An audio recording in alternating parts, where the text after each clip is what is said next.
ये जो फूल देख रहे हैं आप, ये गुड़हल का फूल है। इसको उड़हुल के नाम से भी जाना जाता है। जैसे बिहार की तरफ क्षेत्रीय भाषा में कहीं कहीं इसको उड़हुल बोलते हैं और संस्कृत में इसको जपा बोलते हैं। जपा पुष्प, जपा कुसुम, कुसुम का भी मतलब फूल ही होता है।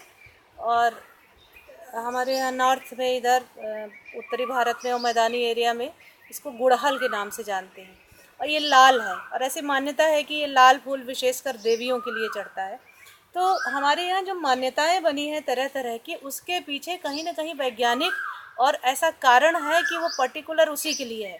जैसे अब इसके बारे में ये मान्यता है कि लाल फूल है देवियों को चढ़ता है क्योंकि ये महिलाओं के लिए विशेष है, और विशेषकर उन महिलाओं के लिए जिनको एबॉर्शन बार बार हो जाता है या बच्चा होने में किसी तरह की तकलीफ़ है या कोई और परेशानी बनी रहती है।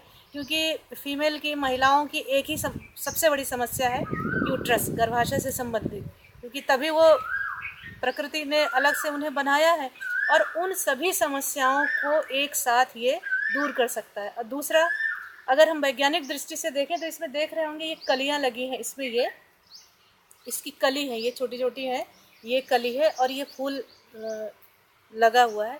इसमें जो न्यूट्रिशनल वैल्यू है, माइक्रो न्यूट्रिएंट्स की दृष्टि से हम देखें तो इसमें कैल्शियम, इसमें फास्फोरस और विटामिन बी का जितना ग्रुप है, विटामिन बी से संबंधित B1, B2 और बी फोलिक एसिड और फास्फोरस है, सारी चीज़ें इसमें होती हैं।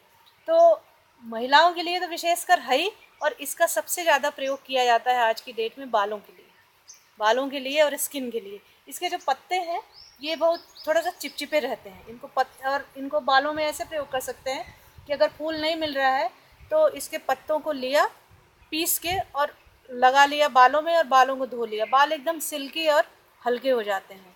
जिनके बाल झड़ते हैं उनमें इसका जो फूल है, ये फूल लिया, फूल को पीस लिया या मैश कर लिया, थोड़ा सा इसका रस निकाल लिया और नारियल के तेल में पका लिया, तो ये उसको फिर बाल, जो झड़े हुए बाल हैं वो कम हो आने शुरू होते हैं और कम हो जाते हैं।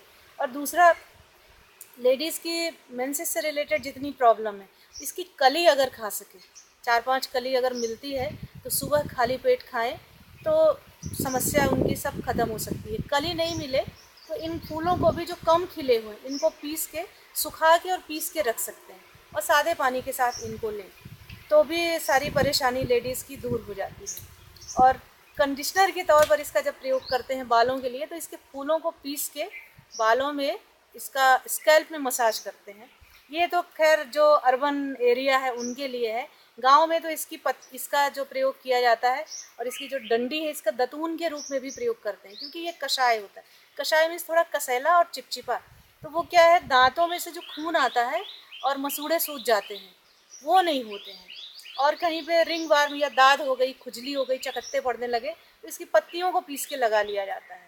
और फूल तो इन सब जो पौधे हैं ये छोटे छोटे पौधे हैं, तो इनका महत्व इसलिए है क्योंकि धार्मिक रूप से भी ये उतने उपयोगी हैं और सामाजिक रूप से भी उपयोगी हैं, और औषधीय क्षमता भी इनमें बहुत ज़्यादा है। इसलिए पहले हमारे घर आंगन में कहीं पे भी आसपास देखिए, ये छोटे बहुत ये बेशकीमती पौधे हैं आज की डेट में, तो इन लगे मिलते थे। जैसे नीम का, मैंने अभी बताया, नीम का पौधा है, गुड़हल का पौधा है, शतावरी का है, ये सब घर के आसपास आराम से मिल जाते थे और लगाए जाते हैं। आजकल भी लोगों में अवेयरनेस बढ़ रही है, जो ये लोग जानते हैं वो इन्हीं पौधों का इस्तेमाल करते हैं और इन्हीं को लगाते हैं।